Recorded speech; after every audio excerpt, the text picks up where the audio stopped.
said the other day that road cycling is an extreme and dangerous sport, and it is. Another extreme and dangerous sport I like to do is hill running. But in the hills of Scotland, you can pretty much run anywhere. However, when you do that, there are some natural dangers absolutely everywhere, which this is why I'm walking. Yes, I'm out of breath. Yes, I'm a bit sore, but wearing a red jacket that's a bit flappy, running past cows with horns as big as that, when they're fully rested. I'm already a bit tired. I think those guys can go faster than me uphill and downhill, and there's more of them. You can see them all down there. Let's zoom in. Yeah, hold on, let's see, what have we got? We've got 1, 2, 3, 4, 5, 6, 7, and a photographer, and another one up there. So yeah, I'm not gonna chance them up with them.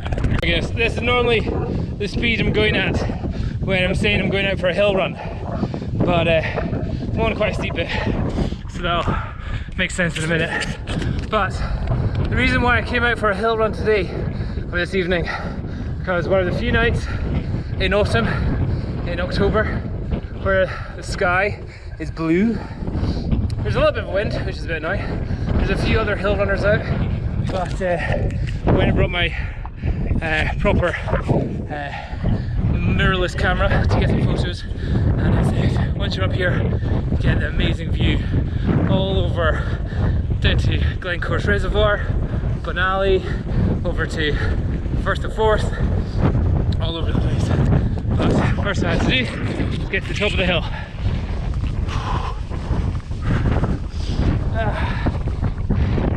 And I'm greeted 2 kilometers in 14 minutes by this telling me I'm up 1,617 feet. But when I get up here, this is the view that I get, and that is worth all the hill running.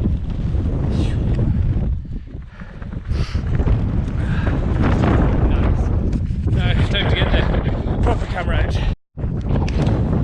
Can't believe for a second today I was thinking of not going for a hill run. I've got a bit of a cold, a bit of a cough, I feel a bit sore from my muscles doing some cycling recently, but the thought of not getting to see that view this evening, and remember, this is all just outside Edinburgh. Literally, you can still hear the police cars and the fire engines over the hill there. But up there, that's one of the highest hills called Allermuir. Just climb to the top of that. You can see over there, the moon is just over that hill over there. That's army training grounds over there. There's reservoirs down there and all that. The sun just setting. The only thing is, now I'm way up here, I've got to get down, and it's a bit cold. It's around about 7 degrees Celsius in the sun. And downhill you don't get nearly as warm as you do uphill. So although this is beautiful, I need to say bye-bye to it nice and fast. So see you later, skyline.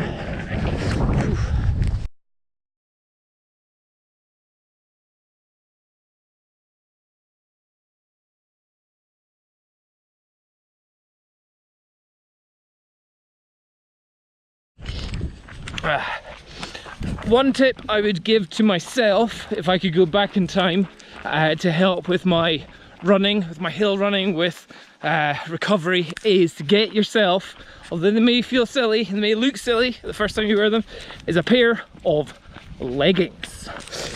You'll see just now what I have on my legs. Yeah, I would say look silly, just a bit of tight leggings, but having these slightly compression, so like they're compression leggings, they are so good for muscle recovery, muscle repair, or reducing muscle damage from runs, especially runs with a lot of banging, a lot of pounding, and a lot of steep downhill. So just now I'm going down a fairly steep downhill, and with each step I'm going a little bit further down.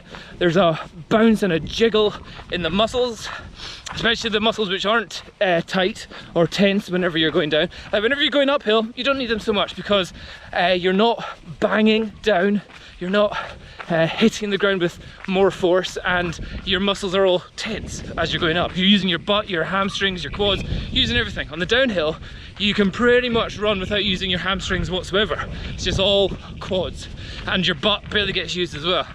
So having these leggings, compression leggings, slightly tight leggings, holds your muscles all in place, keeps them from, or it reduces their jiggle a little bit. And with that, you know, one jiggle means nothing, but when you're out for a 10, 15, 20 kilometer run and you're doing 40,000 little jiggles, if you can reduce that jiggle by 50% for each step, that means you're causing half the amount of damage as you would if you didn't have that. So shorts are great for running, but if you're doing something which you want to recover from, or you've got a lot of downhill that you're going on, definitely some tight leggings. You still wear shorts as well, I'm not saying don't wear shorts, but tight compression leggings. For me, I've certainly noticed a major benefit when I go running. I usually have an ice bath when I get home, especially after a steep hill like this. So an ice bath, then a hot shower, and oh, check out this guy. This guy's cycling up this hill. And that would be the best for recovery. Dude, I can barely run down this hill, and that guy is just cycling up the hill. Amazing.